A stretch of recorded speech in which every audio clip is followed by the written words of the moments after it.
السلام علیکم دوستو، آج کل پاکستان میں ایک بڑا ہی ہاٹ ٹاپک چل رہا ہے یوٹیوب بین کے متعلق۔ کچھ عرصے پہلے بیگو لائیو کو بھی بین کیا گیا، ٹک ٹاک کو وارننگ ایشو کر دی گئی، لیکن اس سب صورتحال کے اوپر ہمیں پاکستان میں دو مختلف طبقے نظر آ رہے ہیں۔ ایک طبقہ پاکستان میں یہ کہہ رہا ہے کہ ہم نے ملک میں ہر چیز کو ہی بین کر دیا ہے تو ملک کا ہم نے بیڑا گرک کر کے رکھ دی ہے، ہمیں تو ملک میں چیزیں لانی چاہیے تھی، الٹا ڈیجیٹل پاکستان کی ماں بہن ایک کر دی گئی ہے۔ اس طبقے کا ویو ہے اور آپ سب دیکھ رہے ہوگے کہ آج کل یوٹیوب پہ ہر جگہ وہی طبقہ زیادہ اپنا ویو پوائنٹ دے رہا ہے۔ لیکن دوستو میرے نزدیک ہمارا ویو پوائنٹ تھوڑا سا مختلف ہونا چاہیے، اور میں آج آپ کو تصویر کا دوسرا رخ دکھانے جا رہا ہوں۔ یہ ویڈیو خصوصی طور پر جو بچے CSS PMS وغیرہ کے ایگزامس کی تیاریاں کر رہے ہیں، ان میں سوشل میڈیا کے ٹاپک کے اوپر اکثر ایسے آ جاتا ہے، اکثر اس سے ریلیٹڈ کویسچنز آ جاتے ہیں، یا ویسے آپ کی جو جنرل انفارمیشن ہے اس کے لیے انتہائی اہم ثابت ہوگی۔ تو آپ ذرا آج میرے ساتھ چلیں تو ہم تصویر کا دوسرا رخ دیکھتے ہیں۔ تو دوستو اس کے اوپر میں نے آج یہ گراف ڈرا کیا تاکہ میں آپ کو تصویر کا دوسرا رخ بھی دکھا سکوں۔ اب تصویر کے دوسرے رخ کو اگر ہم دیکھتے چلیں تو پاکستان میں اس وقت 3 major social media platforms ہیں جو کہ ہمیں نظر آتے ہیں، فیس بک، ٹویٹر اور یوٹیوب، اور یہ تینوں کمپنیز رن ہوتی ہیں USA سے۔ ان تینوں کو سلیکان ویلی اور کیلیفورنیا سے آپریٹ کیا جاتا ہے۔ ان تینوں کمپنیوں کے اوپر صرف امریکی قوانین ہی لگ سکتے ہیں۔ پاکستان نے 2 ماہ پہلے جب یہاں پر اپنے قوانین لگانے کی کوشش کی اور نئے سائبر کرائم لاز لے کر آئے تو ان تینوں کمپنیوں نے ایک متفقہ گروپ بنا کر پاکستان کو باقاعدہ دھمکی دی کہ ہم لوگ آپ کے ملک میں اپنی ایکسس بند کر دیں گے۔ تو یہ تینوں کمپنیاں امریکہ کی جائنٹ ہیں اور پاکستان کے سوشل میڈیا کے میجر سٹیک ہولڈرز ہیں۔ اب دوستو اگر ہم اس کا ایک اور اینگل دیکھیں تو کہا یہ جاتا ہے کہ ان تینوں کمپنیوں سے پاکستانیوں کا بہت فائدہ ہو رہا ہے۔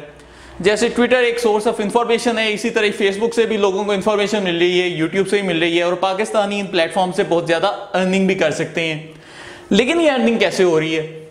یوٹیوب سے جو ہمارے کریٹرز یا جو ہمارے کنٹینٹ کریٹرز اپنا کنٹینٹ بناتے ہیں اس کے اوپر زیادہ تر پاکستانی ایڈز ہی لگتی ہیں۔ اس کی وجہ کیا ہے کہ یوٹیوب پہ ہماری جو ویڈیوز ہوتی ہیں وہ اردو میں ہوتی ہیں۔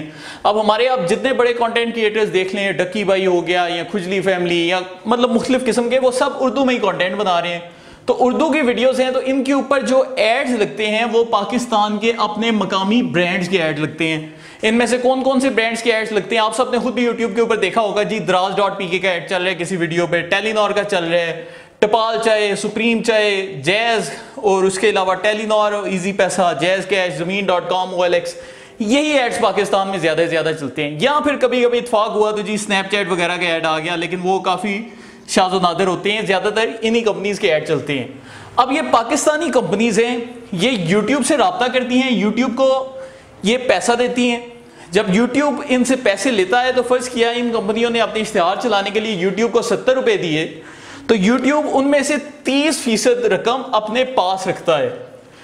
اس سے کیا ہوتا ہے کہ ہماری جو کمپنیاں ہیں، ہمارے ہی ایڈز ہیں، ان کا 30% حصہ یوٹیوب کے پاس جا رہا ہے، اور 70% جو حصہ ہوتا ہے وہ پاکستانی کنٹینٹ کریٹرز کو جاتا ہے، جہاں سے پھر وہ پیسہ پاکستان کے اندر آتا ہے۔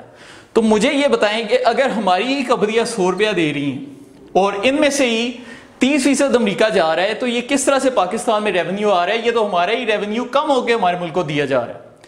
لیکن چلیں چھوڑیں اس بحث کو، چھوڑیں، ہم فیس بک کے اوپر آ جاتے ہیں۔ تو فیس بک پہ تو پاکستانی ایڈز بہت ہی لمیٹڈ ہیں، نہ ہونے کے برابر ہیں۔ یوٹیوب پہ آپ کی جو انٹرنیشنل آڈینس ہے یا فیس بک پہ آپ کی انٹرنیشنل آڈینس ہے، وہ کیا ہوتا ہے کہ یہ وہ پاکستانی ہیں جو اوورسیز ہیں، وہ بھی اردو سمجھتے ہیں تو یہ ویڈیوز دیکھتے ہیں، اور زیادہ تر ہمارا جو کنٹینٹ ہے وہ انڈیا میں اتنا زیادہ پسند کیا بھی نہیں جاتا۔ انڈیا والوں کی اکثر کنٹینٹ کے نیچے گالیاں ہی ملتی ہیں۔ خیر کچھ اچھے بھی ہوتے ہیں، لیکن میجورٹی میں ایسا سین کم از کم میری آنکھوں کے سامنے ایسا نہیں ہوا۔ اب دوستو کیا اس میں مسئلہ ہوتا ہے، میں آپ کو سمجھاتا ہوں۔ ایک طرف تو ہو گئی یہ 3 کمپنیاں جن میں یوٹیوب، فیس بک اور ٹویٹر، ان تینوں میں صرف فیس بک اور یوٹیوب سے پاکستانی کچھ ارن کر رہے ہیں، لیکن یہ تینوں کمپنیاں پاکستان کے ہر شہری سے اشتہارات لے رہی ہیں۔ ہماری ہر بڑی بڑی فرم ان کو اشتہارات دیتی ہے۔ فیس بک کے اوپر پاکستان سے ایڈورٹائزمنٹس لگ رہی ہیں، ٹویٹر کے اوپر لگ رہی ہیں، یوٹیوب کے اوپر لگ رہی ہیں۔ تو یہ تینوں کمپنیاں پاکستانیوں سے پیسے لیتی ہیں، لیکن جب دینے کی باری آتی ہے تو ٹویٹر تو بالکل بھی نہیں دیتا، جبکہ فیس بک اور یوٹیوب کچھ نہ کچھ پاکستانیوں کو دے دیتے ہیں۔ اب دوستوں میں اس کے مقابلے میں آپ کو ایک الٹرنیٹ دینے لگا ہوں۔ یہی ملک ہے امریکہ، اسی ملک کی بڑی بڑی کمپنیاں ہیں، Amazon، ای بے، پے پال، ایٹسی اور اس طرح کی بے شمار کمپنیاں ہیں جو کہ ای کامرس کرتی ہیں۔ اب ان کمپنیوں تک اگر ہماری پاکستانی عوام کی رسائی ممکن ہو جائے تو پاکستان اربوں خربوں ڈالرز کما سکتا ہے. Amazon کے تھرو اگر ہم ای کامرس کریں تو ہمارے پاس اتنا پیسہ آئے گا کہ ہم سوچ نہیں سکتے. ای بے کے تھرو اگر ہم کریں تو ہمارے پاس اتنا پیسہ آئے گا ہم سوچ نہیں سکتے. پے پال آ گیا تو پاکستانی فری لانسرز کی زندگی آسان ہو جائیں گی. لیکن وہی امریکہ جو ان 3 کمپنیوں کو ادھر آپریٹ ہونے دیتا ہے وہ ان کمپنیوں کو پاکستان میں نہیں آنے دیتا. کہتے ہیں کہ جی ہمارے لاز مختلف ہیں, ہمارے اصول مختلف ہیں, ہمارے قوانین مختلف ہیں, پاکستان کے ساتھ کوئی مسئلے ہیں, کوئی FATF کی لسٹ میں ہے. مطلب یہ کہ یوٹیوب, ٹویٹر, فیس بک جتنے مرضی ایڈز لے لیں پاکستانی کمپنیوں سے وہ سب ٹھیک ہے, لیکن ان کمپنیوں کو ہم نے پاکستان کے اندر داخل نہیں ہونے دینا. اس میں بھی ایک کہانی میں ٹویسٹ آ جاتا ہے. اب ہوتا کیا ہے کہ Amazon, ای بے, پے پال جیسے پلیٹ فارمز پر پاکستان سے چیزیں بنائی گئی بکتی ہیں, لیکن کیسے بکتی ہیں کہ بیچاری پاکستانی عوام امریکہ یا یورپ میں بیٹھے کسی شخص کے ترلے شروع کرتی ہیں یا پھر کسی امریکہ یا US کی فرم سے رابطہ کرتے ہیں, ان کو ترلے منت کرتے ہیں کہ بھائی جان ہماری یہ شرٹیں یا پینٹیں یا ہماری یہ بیلٹس یا جینز یا جاگرز, ہماری کوئی بھی چیز کوڑیوں کے بھاؤ لے لو اور آپ اپنے ممالک میں سیل کرو. تو کیا ہوتا ہے کہ یہاں کا ہی سارا کام ہوتا ہے, یہاں کے جوتے جاتے ہیں, یہاں کے کپڑے جاتے ہیں, یہاں کی جیکٹس جاتی ہیں, یہاں کے سویٹرز جاتے ہیں جو کہ پاکستان کے غریب مزدوروں نے بنائے ہوتے ہیں, جو کہ یہاں کی فیکٹریوں میں بنے ہوتے ہیں اور جو کہ یہاں کے فیکٹری مالکان نے انتہائی محنت کر کے تیار کیے ہوتے ہیں. وہ صرف امریکہ یا یورپ جاتے ہیں, وہاں پر ان کے اوپر برانڈ لگ جاتے ہیں. برانڈ کون سے لگتے ہیں جی؟ نائکی. میں آپ کو بتاتا چلوں نائکی کمپنی بھی پاکستان کے تھرو ہی آپریٹ کر رہی ہے. پاکستان سے ان کا بہت سامان جاتا ہے. زارا, مطلب وہ جیکٹ جو پاکستان میں بنتی ہے 5,000 روپے کی, زارا برانڈ پہ جا کے 60,000 روپے کی, اور صرف لیبل لگتا ہے, اس سے زیادہ کچھ بھی نہیں. یہ برانڈنگ کی قیمت آپ ادا کر رہے ہو. اور یہی کمپنیز Amazon, ای بے کے اوپر اپنے سٹورز کھول کے یہی چیزیں بیچتی ہیں اور یہی چیزیں سیل ہو کر یہاں تک کہ پاکستانی عوام بھی 60,000 روپے کی خریدتی ہے. لیکن فائدہ سارا جاتا ہے ان سے یورپ اور امریکہ کو, ان کمپنیز کو, ان برانڈز کو, جبکہ پاکستان کے بیچارے غریب لوگوں کو را مٹیریلز دینے پر, اس کو ہم را مٹیریل تو نہیں کہہ سکتے کیونکہ ہم نے تو پوری چیز دی, انہوں نے صرف برانڈ لگایا, صرف یہ چیز دینے پر کم سے کم ارننگ دی جاتی ہے جو کہ پاکستان کے حصے میں آتی ہے. تو مجھے یہ بتائیں کہ یہ سب پلیٹ فارمز پاکستان کو کیوں نہیں دیے جا رہے, جبکہ فیس بک, یوٹیوب, ٹویٹر وہ ہمارے اندر گزارتے جا رہے ہیں, کہہ رہے ہیں بھائی جان استعمال کرو استعمال کرو. اب دوستو اس کے اوپر ایک اور چیز آ جاتی ہے. فرض کیا ہم رشیا کا ماڈل دیکھ لیتے ہیں, تو آپ دیکھیں روس نے اپنا سوشل میڈیا تیار کیا, فیس بک کی جگہ ان کے پاس VK.com ہے. اگر ہم چائنا کا ماڈل دیکھیں, چائنا نے اپنا وی چیٹ, ویبو تیار کیا. وی چیٹ ان کا فیس بک کا الٹرنیٹیو ہے, جبکہ وی چیٹ کے ذریعے ایک اور کام کرتے ہیں کہ وہ لوگ وی چیٹ سے ڈیجیٹل پیمنٹس بھی کرتے ہیں. مطلب یہ کہ چین میں اگر آپ کسی ریڈی والے کے پاس بھی چلے جائیں گے تو وہ شخص بھی وی چیٹ اپلیکیشن کے ذریعے آپ سے پیسے وصول کرے گا. اسی طرح یہ جو ویبو ایپ ہے وہ ان کا ٹویٹر کا متبادل ہے. پھر انہیں بھی سمجھ لگ گئی تھی چین والوں کو, بیوقوف تو نہیں, انہوں نے کہا کہ انہوں نے کبھی بھی Amazon, ای بے جیسی چیزیں چین میں نہیں آنے دینی, تو ہمیں اپنا پلیٹ فارم بنانا پڑے گا, جو کہ انہوں نے علی بابا بنایا.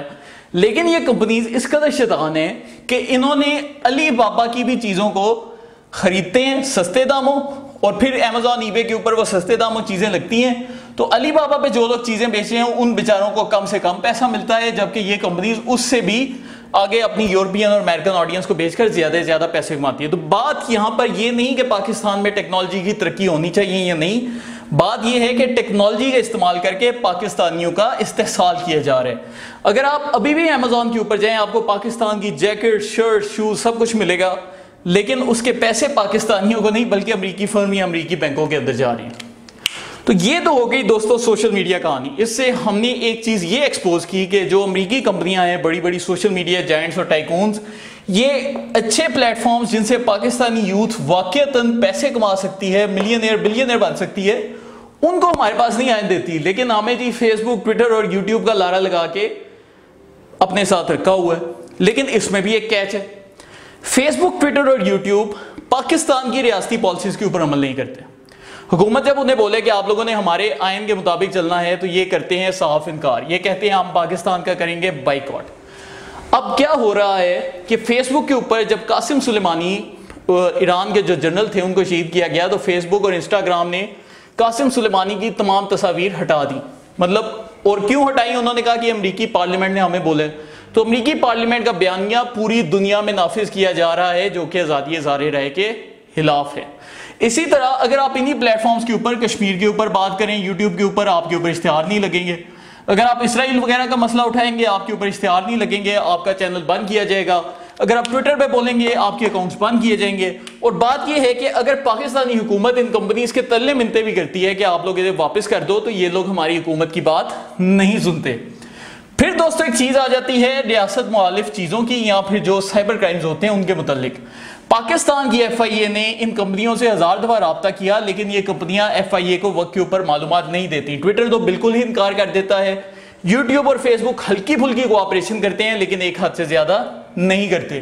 تو ہم لوگ جو یہ شور مچاتے ہیں کہ جی پاکستانی حکومت کیوں نہیں ایکشن لے رہی، حکومت اگر کوشش کرے بھی تو یہ کمپنیاں کہتی ہیں کہ ہم پاکستانی حکومت کی ڈومین کو نہیں مانتے، پاکستان ہمارا مالک نہیں ہے۔ تو پاکستان سے اشتہار بھی لیں گے، پاکستانی کمپنی سے پیسے بھی پکڑیں گے، لیکن جب پاکستان کے قوانین لگیں گے تو پاکستان کو صاف انکار کیا جائے گا۔ تو یہ ہے دوستوں موجودہ سوشل میڈیا کمپنیز کا سب سے بڑا مسئلہ۔ دوستوں ہم آتے ہیں اس کے متبادل تجویز کے اوپر۔ میری کم از کم یہ تجویز ہے کہ ان تمام کمپنیوں کے چنگل سے ہمیں اس وقت نجات حاصل کر لینی چاہیے۔ نجات ہم کیسے حاصل کر سکتے ہیں کہ جس طرح چین اور روس نے وقت سے پہلے یہ سب کچھ سمجھ کر اپنا الگ سوشل میڈیا پلیٹ فارم بنایا، پاکستان کو بھی فیس بک، ٹویٹر، یوٹیوب کی طرز کے اوپر اپنا پلیٹ فارم بنانا چاہیے۔ اگر ہماری حکومت یہ سمجھتی ہے کہ ہم پاکستانیوں میں اتنی کیپیبلٹی نہیں، حالانکہ دوسرے اینڈ پہ پاکستان کی اپنی جو سافٹ ویئر ہاؤسز ہیں اور ٹیکنالوجی کمپنیز ہیں وہ سب اپنا ہی سافٹ ویئر بنا کر ان بڑے بڑے جائنٹس کو بیچتی ہیں اور یہ سب اسے اربوں خربوں روپے کما رہے ہیں اور ہمیں کوڑیاں دیتے ہیں۔ اگر پاکستانی حکومت یہ سمجھتی ہے کہ ہم یہ نہیں کر سکتے، ہمارے جی اتنی اوقات ہی نہیں ٹیکنالوجی میں، تو چین سے ہمارا جب سی پیک کا معاہدہ ہوا، ہم ان سے فائبر آپٹکس لے رہے ہیں، ہم ان سے سڑکیں لے رہے ہیں، ہم ان سے گوادر کی بندرگاہ ہم نے ان کے حوالے کر دیا، کم از کم ہم اتنی تو کوشش کر سکتے ہیں کہ ہم چین کے ساتھ مل کر ایک proper social media plate form launch کریں جو کہ جتنے بھی ون بیلٹ ون روڈ کے کنٹریز ہیں ان سب کے لیے متفقہ ہو۔ اب اس سے دوستو کیا ہوگا، ایک تو ہماری دوستی پھیلے گی۔ اب یہ ممالک میں کون کون سے آ جاتے ہیں، روس، چین، ساؤتھ ایسٹ ایشین کنٹریز جن میں وہ فلپینز، ملیشیا، انڈونیشیا، اس کے علاوہ ادھر ہم اپنی بیلٹ میں آ جائیں تو نیپال، بنگلہ دیش، بھوٹان اور پھر پاکستان، سری لنکا، افغانستان، ایران، تو وہ جو اور اس کے ساتھ جتنے بھی عرب ممالک ہیں وہ سب یہ بین الاقوامی کمپنیوں سے تنگ بیٹھے ہوئے ہیں، ان کے ساتھ یہ سلوک کیا جا رہا ہے، ترکی کے ساتھ یہ سلوک کیا جا رہا ہے، تو میرے خیال سے ترکی جیسے ممالک بھی اس میں آئیں گے، ہماری جو سینٹرل ایشین ریاستیں ہیں وہ بھی آئیں گی۔ اس سے دوستو یہ ہوگا کہ ہمارے اوپر یہ جو ایک مغربی کلچر چڑھا ہوا ہے کہ جی یورپ سب سے بیسٹ ہے یا امریکہ سب سے بیسٹ ہے، یہ چیز ہمارے سر سے اترے گی۔ ہم لوگ اپنے ہمسایوں کو سمجھیں گے، ہم لوگ یہ سمجھیں گے کہ بھائی جان یہ جو تاجکستان، ترکمانستان، آذربائیجان، یہ جو ہمارے ملک کے بالکل ساتھ ممالک ہیں ان کا کلچر کیا ہے۔ کیونکہ اگر میں آج آپ سے ابھی یہ سوال کروں کہ آپ لوگ مجھے بتائیں کہ تاجکستان کا صدر کون ہے، ترکمانستان کا کون ہے، کرگستان کا کون ہے، تو حالانکہ ان ممالک کے ساتھ ہمارا بہت کم فاصلہ ہے لیکن آپ لوگ یہ سب نہیں بتا سکتے۔ لیکن آپ کو یہ پتا ہوگا کہ یو کے کا صدر کون ہے، امریکہ کا صدر کون ہے، کینیڈا کا صدر کون ہے، کیونکہ انہوں نے ان چیزوں سے ہمارے ذہنوں کو کافی حد تک قابو کیا ہوا ہے۔ تو نہ صرف یہ کہ ایک متفقہ سوشل میڈیا پلیٹ فارم چین کے ساتھ لانچ کر کے ہم اس سی پیک اور ون بیلٹ ون روڈ کے پروجیکٹ کو ترقی دے سکتے ہیں، بلکہ اس کے ساتھ ساتھ ہم ایک دوسرے کا کلچر سمجھ سکتے ہیں، ایک دوسرے کے لوگ سمجھ سکتے ہیں، وہاں کی فرمیں ادھر انویسٹ کر سکتی ہیں، ہماری فرمیں انہیں ایڈز دے سکتی ہیں، ہمارے لوگ ان ممالک میں بھی ہیرو بن سکتے ہیں۔ ضروری نہیں کہ آپ امریکہ میں ہی ہیرو بنو تو آپ کو ہیرو سمجھا جائے گا۔ تو یہ تھی دوستو اس معاملے پر میری تجویز، آپ کی کیا رائے ہے مجھے کمنٹس میں ضرور اطلاع کریں، اور اگر پسند آئے تو اپنے بھائی کا چینل ضرور سبسکرائب کریں، کیونکہ میری ہر ویڈیو میں آپ کے لیے کوئی نہ کوئی پیغام ہوتا ہے، تو اگر آج نہیں تو زندگی میں کسی نہ کسی ٹائم یہ انفارمیشن آپ کے بہت کام آئے گی۔ بہت شکریہ۔